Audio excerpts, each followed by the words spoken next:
In this video, I'll be discussing the bodyweight row and teaching you how to do it with perfect technique. The row, also known as the Australian pull-up, is a calisthenics exercise that works the shoulder extensors, elbow flexors, and scapular retractors. In simpler terms, it works the muscles of the back and front of the arms.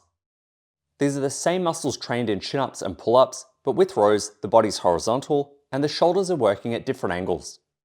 To perform rows, start hanging from rings or a low bar with the knees bent and arms roughly at a right angle to the torso.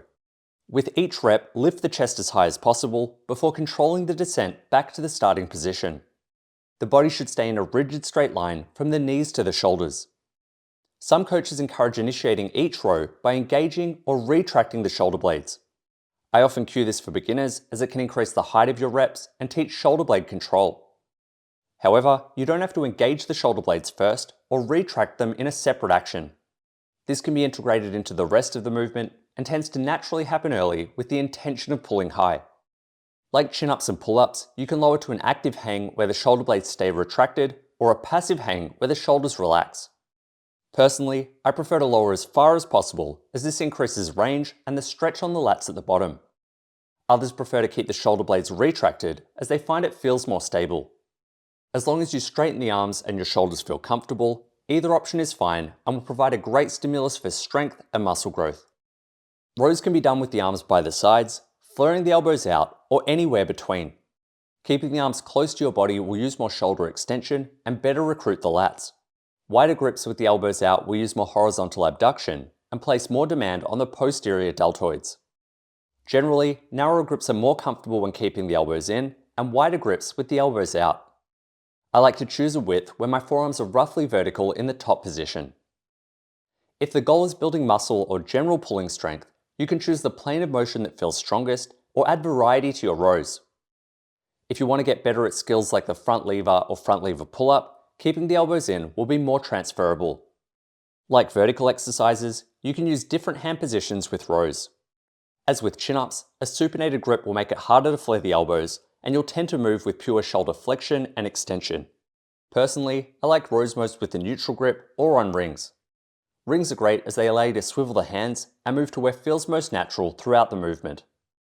Rows tend to be most challenging at the top and easier at the bottom. This is for two reasons. Initially, your hands sit directly above your shoulders and the lever arm of resistance at them is 0. As you pull, the lever arm of resistance increases and so does the demand on your shoulder muscles. Additionally, as your muscles shorten, they become less effective at producing force. At the top of each rep, your shoulder extensors are in a very short and inefficient position. This is why pausing with your chest to the bar is so challenging. As with push-ups, if you find rows too difficult, you can set the hands higher to make them easier. The higher the rings, the more you'll be pulling across rather than against gravity, and the easier the reps will be. Over time, progress to starting with the body at a slight decline, so it passes through horizontal early or during the first half of the movement. For an extra challenge, you can set the feet higher so the body becomes level at the top. This is particularly difficult as the resistance will be greatest at the hardest part of the movement. Generally, I don't use this to progress the difficulty beyond standard rows. As long as you pass through horizontal, rows tend to be hardest at the top anyway. For this reason, I like to keep a consistent setup and overload with other methods. Some options include straightening the legs, adding weight with a vest, or biasing one side. If you just straighten the legs, you increase the lever arm, but also add an incline. This increases the challenge in one way, but reduces it in another. However, as long as the movement feels harder, the net effect should be an increase in difficulty. When straightening the legs, I prefer to elevate the feet too, so I'm only changing one variable at a time. With the legs straight and elevated at knee height, the body angle doesn't change, but the lever arm gets longer. To further increase the challenge, you could then add weight with a vest.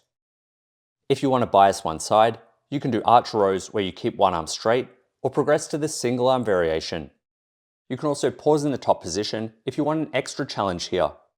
To master the row and all other fundamental calisthenics exercises, check out my Bodyweight Basics program on the Base Blocks Plus app.